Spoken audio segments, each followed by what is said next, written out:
Hi అండి, నేను మీ Sirisha.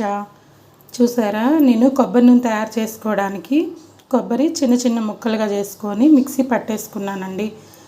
4 times అయితే వేయాలండి. ఇది బాగా ఇదిగోండి, స్టైనర్ ద్వారా నేను వడకట్టేసుకున్నాను. ఇలా పాలు వచ్చాయి. దీన్ని ఇప్పుడు ఒక కవర్కి పోసి మూట కట్టేసుకొని పెట్టేసుకుందాం. మార్నింగ్ చేసుకుందామండి మళ్ళీ కొబ్బరి నూనె. నేను నెక్స్ట్ వీడియోలో చూపిస్తాను అది ఎలాగో. ఇప్పుడు ఈ వేస్టేజ్ ఉంది కదండి, ఇది వేస్ట్గా అయితే పోనివ్వను.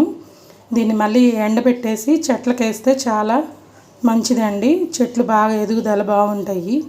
ఇదేంటంటే వర్మి కంపోస్ట్ అని చెప్పేసి అంటారు కదండి, ఆ కంపోస్ట్గా ఇది ఉపయోగపడుద్ది. Keep watching. బాయ్ అండి.